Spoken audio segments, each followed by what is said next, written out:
দায়িত্বশীল এবং জবাবদিহির ক্ষমতার দম্ভে মুখ্য অবস্থান থেকে সরকারের উচ্চ পর্যায় থেকে শুরু করে সরকারের নিয়ন্ত্রণাধীন রাষ্ট্রীয় প্রতিষ্ঠানগুলো যেগুলো হওয়ার কথা ছিল না, রাষ্ট্রীয় প্রতিষ্ঠান সরকারের নিয়ন্ত্রণে থাকে না, সেই সেই রাষ্ট্রীয় প্রতিষ্ঠানের নামে যে সংস্থাগুলো কাজ করছে আগ্রহকারী সংস্থা সহ এই ধরনের যে প্রতিষ্ঠানের সাথে আজকে তাই আমরা কথা বলছি, সেই সংস্থা সহ পুরো সার্বিক প্রক্রিয়ার মধ্যে এই জিনিসটা করেছে তারা ছাত্র জনতার যে অধীয় শক্তি সেটা তুলে দিয়েছে।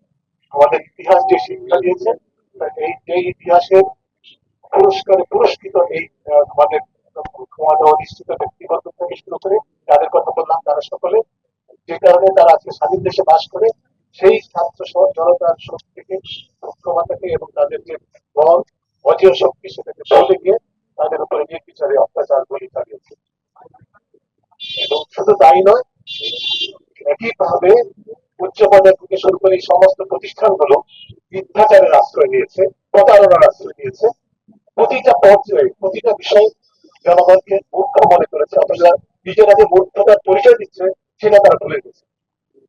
মূর্খতা এবং অন্ধত্ব এবং মিথ্যাচারের আশ্রয় নিয়ে তারা যে কাজগুলো করেছে সেটা সম্পূর্ণভাবে সংবিধান লঙ্ঘন করেছে, আইনের লঙ্ঘন করেছে, জাতীয় আন্তর্জাতিক যে পেশাগত উদ্দেশ্য কথা তারা বলে থাকেন, যে প্রশিক্ষণ তারা পেয়েছে সেগুলোকে পদদলিত করেছে, সেটা পদদলিত করে আমাদেরকে প্রতারণা করার চেষ্টা করেছে। কিন্তু তারা ভুলে গেছে তাদের মানদণ্ডে দেশবাসীকে বিচার করার কোনো সুযোগ নেই। দেশবাসী তাদের মতো মুক্ত হবে, মিথ্যাচারও নয়, তারা যে মিথ্যাচার করেছে মুক্ততা দেখিয়েছে সেটা কিন্তু দেশবাসী বুঝে গেছে। এবং আমি যেটা বলবো এটা তারা করতে পেরেছে এই কারণে যে তাদের প্রতি একটা ধারণা সৃষ্টি হয়ে গেছে। তারা এতটাই পর্যন্ত আজকে যে ঘটনাকে কেন্দ্র করে আমরা শুধুমাত্র এই 6 জনের আনন্দের বিষয়টা না, সার্বিকভাবে যে পরিস্থিতি সৃষ্টি করেছে এই সংস্থাগুলো, তার পেছনে যে মূল বিষয়টা সেটা হচ্ছে দীর্ঘকালীন প্রক্রিয়ার মাধ্যমে তাদের মধ্যে একটা ধারণা সৃষ্টি করে ফেলেছে তারা নিজেরা, সম্পূর্ণ ভুল ধারণা আমি বলছি, যে ধারণা হচ্ছে তারা বিচারহীনতা উপভোগ করতে পারবে চিরদিন। যদি তাই হয়, যদি তাই হয় আপনি কেন মিথ্যা হত্যা করছেন?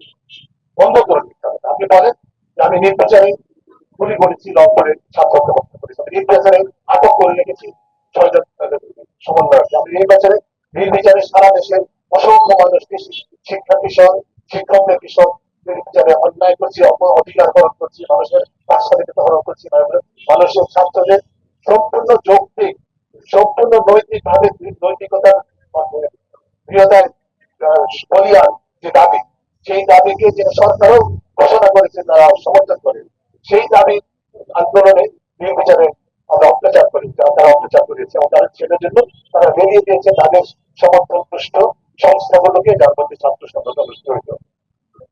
এই যে মিথ্যাচার নির্ভর সরকার পরিচালনা, রাষ্ট্র পরিচালনা, তার থেকে সরে আসতে হবে, কারণ দেশবাসী জেনে গেছে যে এটা মিথ্যাচারের মিথ্যাচারের ভিত্তি করে সরকার পরিচালনা। আমি এটা বলতে চাই যে এটি আমি আগে উল্লেখ করেছি, বলতে চাই যে সংস্থাগুলো রাষ্ট্রকে মদত দিচ্ছে বলে মনে করছে, সরকারকে মদত দিচ্ছে বলে আমরা মনে করছি সরকারি ভিত্তি, তারা সরকারও মনে করছে তাদের ভিত্তি ক্ষমতার ভিত্তি, কারণ সেখানে জনতার জনগণের কোনো উপস্থিতি নাই, সরকারের যে ক্ষমতার ভিত্তি সেখানে এই সংস্থাগুলো এবং এই সংস্থাগুলো যে মিথ্যাচারের উপরে পেশাগত অবমাননার উপর নির্ভর করে সংসদ এবং সংবিধান এবং আইনের লঙ্ঘনের উপর নির্ভর করে পরিচালিত হচ্ছে, এটি তারা বলে যাচ্ছে যে এটি কিন্তু চিরস্থায়ী হওয়ার ধসে পড়তে বাধ্য। যে প্রতিষ্ঠানে সত্যাচার নেই, যে প্রতিষ্ঠানের সমতা নেই, যে প্রতিষ্ঠান মিথ্যাচার দিয়ে পরিচালিত হয় সেই প্রতিষ্ঠান কোনোদিন টিকবে না, টিকতে পারে না। সেটারই প্রমাণ কিন্তু আমরা দেখছি। আমি বলবো না সময় আছে এখন, কিন্তু আপনারা ভেবে দেবেন, নিজেদেরকে আয়নার সামনে উপস্থাপন করুন, তারপরে নিজেদের আচরণ সংযত করুন এবং ইতিমধ্যে জানানো হয়েছে প্রতিটি নাগরিক তাদেরকে নির্বিচারে আটক রাখা হয়েছে, প্রতিটি শিশু সহ যারা অপ্রাপ্ত বয়স্ক সহ শিক্ষার্থী সহ শিক্ষকদের সহ সাধারণ মানুষ সহ যাদেরকে আটক রাখা হয়েছে, যাদের উপর নির্বিচারে হত্যা করা হয়েছে, সকলের ন্যায় বিচার নিশ্চিত করুন, আটক থেকে মুক্ত দিন।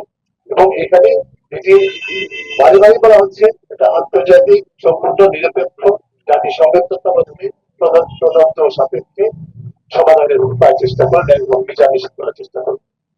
এছাড়া কোনো বিকল্প নেই। আমাদের এই নাগরিক সমাজের পক্ষ থেকে যে কার্যক্রম আমরা শুরু করেছি সেটি আজকে শেষ নয়। এটি আমরা মনে করি যে আমরা সবাই মিলে আলোচনা সাপেক্ষে আপনাদের সাথে গণমাধ্যম কর্মীদের সহকর্মীদের সাথে সহযোগিতায় আমরা এই আন্দোলন এই কার্যক্রম অব্যাহত রাখার প্রক্রিয়া আপনাদেরকে অবগত করবো। সবাইকে ধন্যবাদ।